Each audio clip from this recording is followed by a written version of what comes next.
Every man faces struggles that are far heavier than what he allows the world to see. Life is, by its very nature, suffering. You cannot exist without being exposed to chaos, failure, pain, and disappointment. That is the condition of being human. But the question is, what do you do with that suffering? How do you carry it?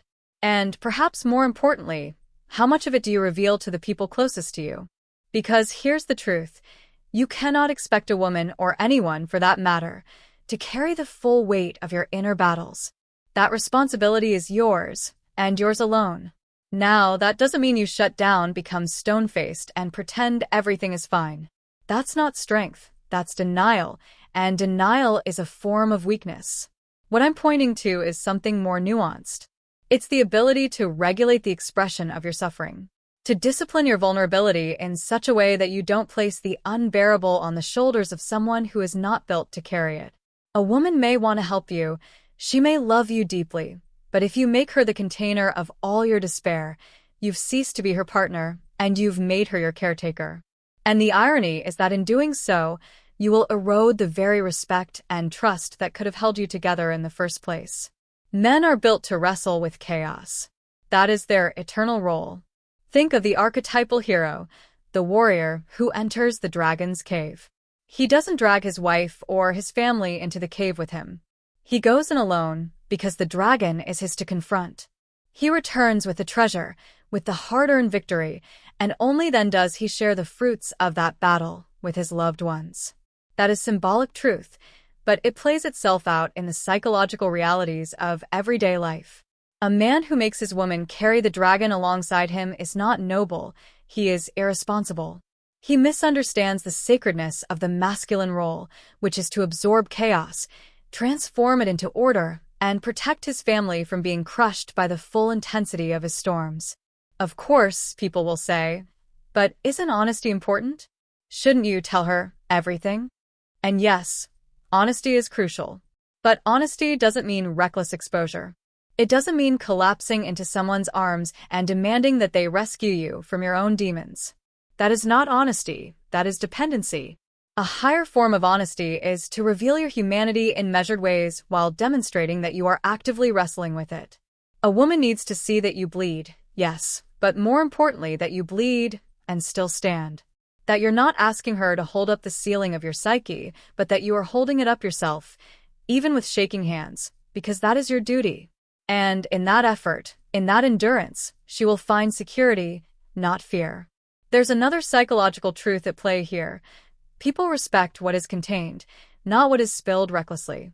If you are constantly pouring out your despair, your hopelessness, your anger without structure, without control, what you're really doing is asking others to regulate what you cannot regulate in yourself. That's not love. That's burden. And love cannot survive under the constant weight of unregulated chaos. It needs space, it needs stability, it needs the assurance that even when life is brutal, and there is one person who refuses to break completely, who holds the line, who provides enough stability that others don't drown in the same tide that is threatening to pull him under. None of this is to say that you should become isolated. Men need friends, mentors, brothers, people with whom they can wrestle in the open. But the role of a woman in your life is not to become that unfiltered container of despair.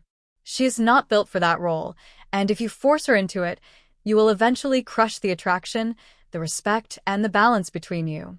A man who reveals his struggles carefully, who shows enough vulnerability to be human but enough strength to remain reliable, that is the man who commands both love and respect.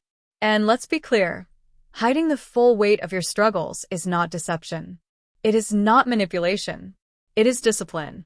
It is taking the raw material of your suffering and shaping it into something bearable, something that doesn't destroy the people who love you. That's what the great traditions meant when they spoke of sacrifice. You sacrifice your comfort, your desire to collapse, your temptation to hand your burdens to others, and in return, you gain the dignity of being someone others can lean on.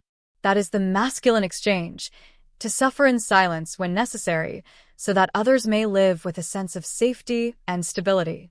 So when you carry your struggles, carry them with the understanding that they are not only yours to endure, but yours to refine. Don't run from them, and don't expect others to carry them for you.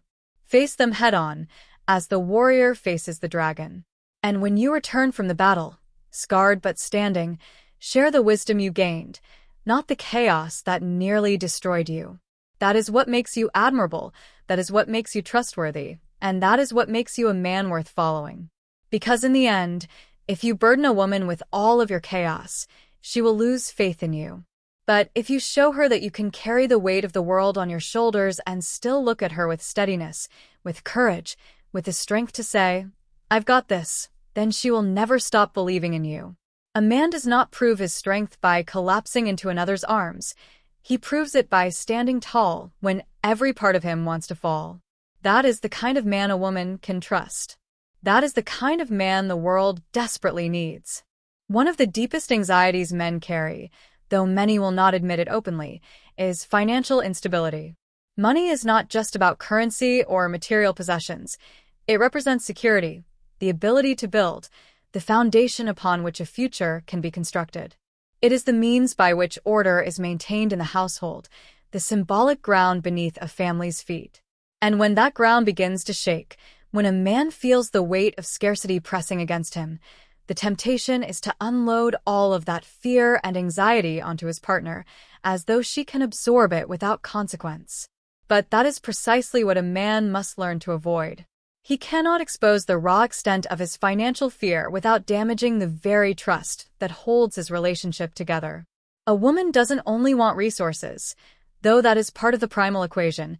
She wants to feel that she is secure with you, that she can depend on you, that you are oriented toward the future in a way that is stable and reliable. If every time the bank account is low, or the market turns against you, or the bills pile up, you collapse into panic and unload that panic onto her, you will quickly erode her sense of safety. And when safety disappears, respect follows it out the door.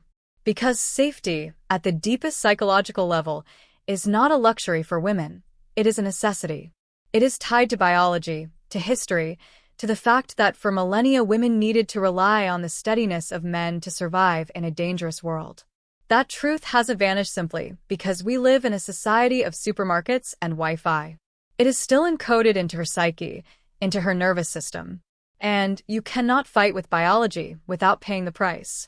Now, this doesn't mean you should lie or pretend everything is perfect when it isn't. That's not strength, that's pretense. What it means is that you must discipline the way you reveal financial struggles. To expose everything, every sleepless night, every catastrophic thought, every desperate calculation, is to throw her into the chaos with you. And chaos is not where she thrives. She thrives in order, in stability, in the confidence that her man has a plan, even if the circumstances are dire. So your responsibility is to wrestle with the dragon of financial fear privately and then present to her the strength of your direction. To say, in effect, yes, things are difficult, but here is the path I am taking, here is the plan, here is how we move forward. That steadiness is what protects her from despair, and it is what preserves her faith in you. The danger of revealing complete vulnerability in this realm is that it easily crosses the line into helplessness. And helplessness in a man is one of the fastest ways to destroy a woman's attraction and respect. She may pity you, she may feel sorry for you, but pity is not love. A relationship cannot thrive on pity. What she truly wants to see is that even when you are pressed against the wall, you refuse to collapse entirely. That you can face the lion at the gate without demanding that she take the spear from your hands and fight it for you. That refusal to buckle under the weight of pressure. That's what builds trust. There's a psychological principle at play here as well. When a man reveals his complete financial vulnerability, what he's really doing is asking his woman to regulate his fear. He's handing her the responsibility of his confidence. And that is an abdication of duty. Because confidence in a man isn't built by someone else reassuring him, it's built by facing uncertainty and acting anyway. If you give her that burden, you've made her the container of your instability, and once that happens, she will eventually recoil. Not because she doesn't love you, but because she cannot respect a man who forces her into the role of stabilizer when that is his sacred task. And this is where the higher calling of masculinity emerges. Your role is not to make her feel the full extent of your fear, but to shield her from it without denying its existence. To be grounded enough to say, "I know things are uncertain, but I will handle it." Do you know how powerful that statement is? It calms her nervous system, it preserves her trust, and it makes her see you as someone capable of carrying the weight of life. That is what women crave. Not perfection, not limitless wealth, but direction, resilience, and steadiness. If you look at the archetypal figures across cultures, the father, the leader, the protector, you see this pattern over and over again. The man carries the invisible burden so that others don't collapse under it. He doesn't flaunt his despair, he doesn't panic publicly. He bears it, he wrestles with it, and he transforms it into order. That is the heroic path. And in your own life, it means that while you may be broke, while you may be struggling, while you may be carrying enormous financial pressure, you do not allow that chaos to dominate the relational space. You keep it contained, you face it directly, and you project enough confidence that your woman believes you can pull through. Because belief is half the battle. If she believes in you, then you begin to believe more deeply in yourself. But if you destroy her belief by exposing her helplessness, then you undermine not only her trust, but also your own strength. So, hide the full extent of your financial vulnerability. Not to deceive her, not to trick her, but to protect her, and to protect the bond between you. Show her that you can bend without breaking, that you can fail without collapsing, that you can be pressed down without losing your vision. That steadiness will make her love you more deeply, because it speaks to the deepest parts of her psychology, the parts that need security, the parts that crave stability. Because in the end, the truth is simple. If a man cannot carry the burden of financial chaos with discipline, then his relationship will suffer. But if he faces it with courage, with restraint, with vision, then he becomes not only a provider of resources, but a provider of something far greater, faith. And that is worth more than any amount of money. A man does not protect his woman by sharing every fear that keeps him up at night. He protects her by carrying those fears with discipline, by turning them into resolve, and by standing before her as someone she can trust even when the world is falling apart. That is the responsibility. That is the calling. And that is the kind of man who builds not just a future, but a legacy. Every man carries within him a darkness. It's the part of his nature that is primitive, impulsive, and raw. It's aggression, lust, envy, ambition. It's all of the chaotic drives that can both build civilizations and destroy them. And one of the greatest mistakes a man can make is to parade these unrefined impulses openly before a woman, as if radical transparency is always a virtue. That's not honesty. That's irresponsibility. Because when you expose the darkest elements of your psyche without having first disciplined them, you don't just reveal truth, you reveal danger. And danger, when uncontrolled, breeds fear and erodes respect. It's important to understand this carefully. To pretend that those impulses don't exist is foolish. Every man knows they're there. You have anger, you have temptation, you have moments of greed or destructive desire. These are not signs of moral failure. They're the inheritance of being human. But your task as a man is not to deny their existence, nor to dump them recklessly on those around you. Your task is to wrestle with them, to discipline them, and to transform them into something noble. Civilization itself is built upon that process. The man who learns to master his aggression becomes the protector rather than the predator. The man who refines his ambition becomes the builder instead of the tyrant. And the man who takes his desires and channels them properly becomes trustworthy instead of dangerous. But here's the problem. If you think it is virtuous to expose those impulses in their rawest form to your woman, you are misunderstanding the role of masculinity. A woman does not want to see her man governed by the same impulses she expects him to master. She doesn't want to feel that the person she depends on for stability is at the mercy of his own chaos. If you confess every lustful thought, every envious urge, every flicker of violent anger, you don't bring intimacy. You bring insecurity. You make her question your discipline. You make her wonder whether you can be trusted with her safety, her loyalty, her heart. Now, let's be clear. This doesn't mean lying. It doesn't mean pretending you are pure when you are not. It means that what you show must be the product of your internal struggle, not the chaos before the struggle begins. If you reveal anger, let it be the anger you've already mastered into righteous resolve, not the uncontrolled rage that threatens to burn down the house. If you reveal desire, let it be directed, disciplined, committed, desire that builds closeness rather than scattering it into infidelity or disrespect. A man's strength lies not in the absence of darkness, but in his ability to carry it without being consumed by it. This is why restraint has always been seen as one of the highest masculine virtues. Restraint is not weakness. It is not repression. It is strength in its most profound form. Anyone can give in to every impulse. Anyone can collapse into lust, into greed, into rage. That is easy. The man who disciplines his impulses, who holds back what is destructive and refines it into something good, that is the man who becomes admirable. That is the man others can trust. And this is also why, when you hide your uncontrolled desires and dark impulses, you are not deceiving your woman. You are protecting her. You are shielding her from the burden of carrying what is not hers to carry. You are saying, in effect, I know what I am capable of, I know the danger that lives inside me, but I am wrestling with it, I am disciplining it, and I will not make you bear the chaos of that process. That is noble. That is responsibility. You can think of it like this. If you're carrying a wild animal on a leash, say a wolf, you don't hand the leash to your partner and say, here, you deal with it. That would be insanity. No, you keep it under control. You train it. You make sure it doesn't turn on those you love.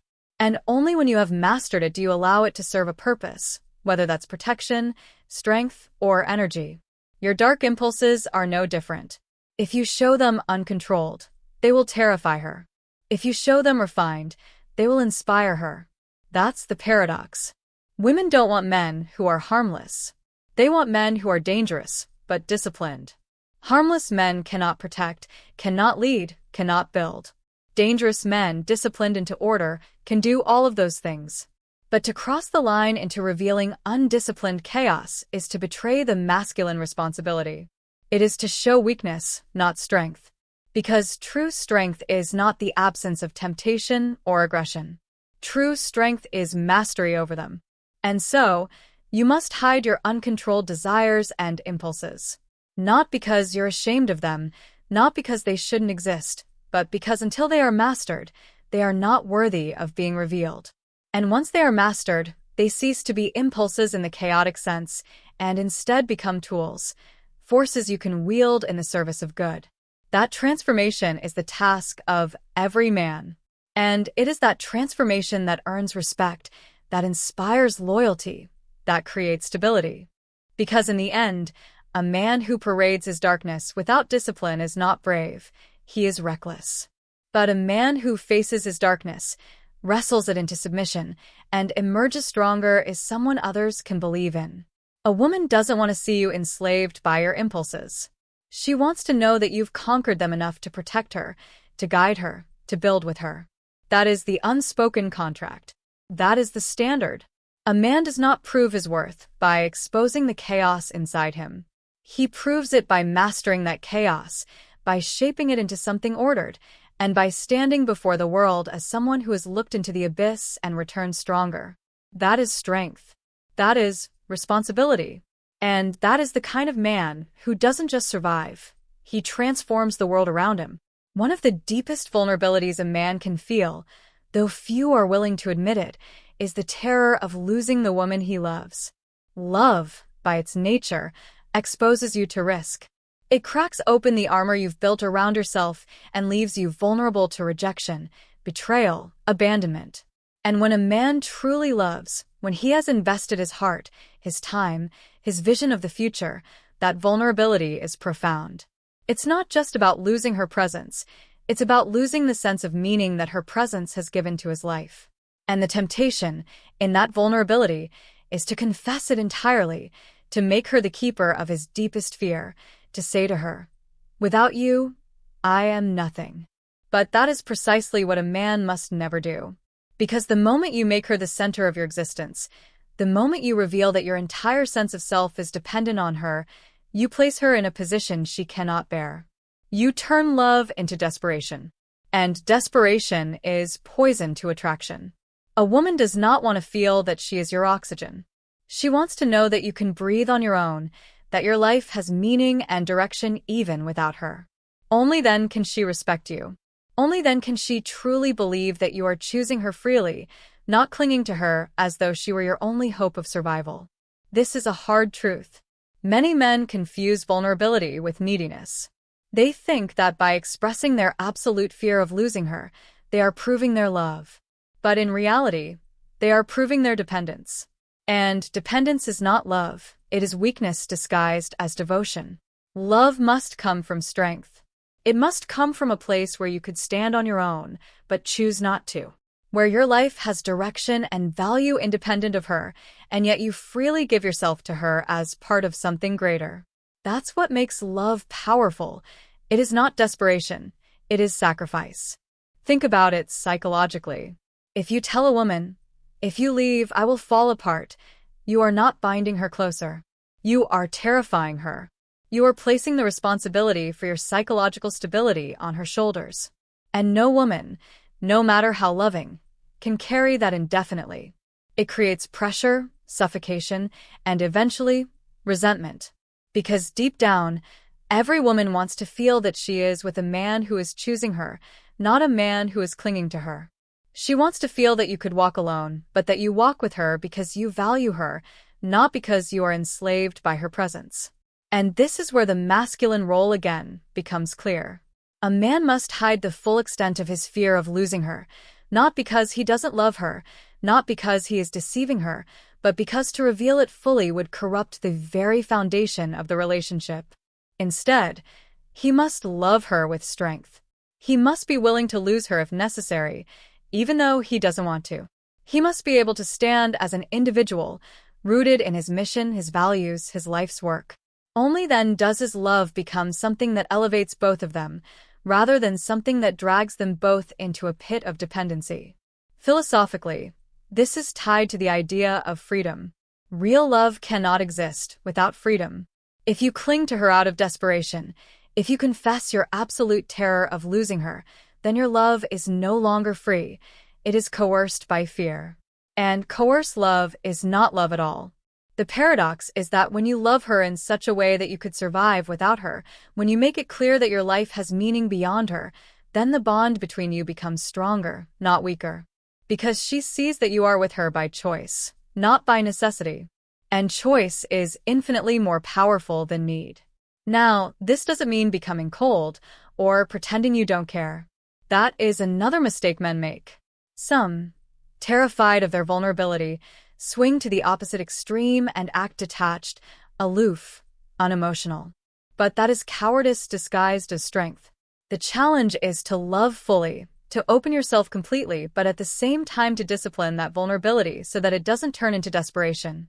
To say, in your words and your actions, "I love you, I want you, I am committed to you, but I will not collapse without you. My life has meaning, and I am giving that meaning to you as a gift, not demanding that you provide it for me." That is the balance. That is the noble expression of love. And it requires courage. It requires the courage to face your fear of losing her without collapsing into it.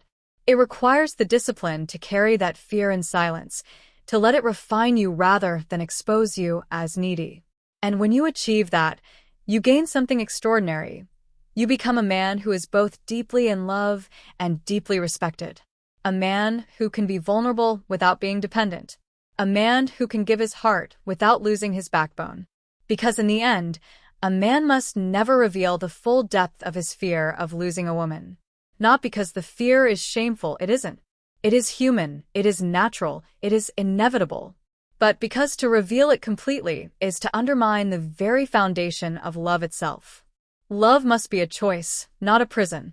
And the man who carries his fear quietly, who transforms it into deeper strength and greater commitment, will create a relationship that lasts, not because he is chained to her, but because he chooses her, again and again, with freedom and strength. A man who hides his desperation but shows his devotion is a man a woman will trust forever. Because love is not proven by saying, I cannot live without you. Love is proven by saying, I can live without you, but I don't want to. I choose you. And that is infinitely more powerful.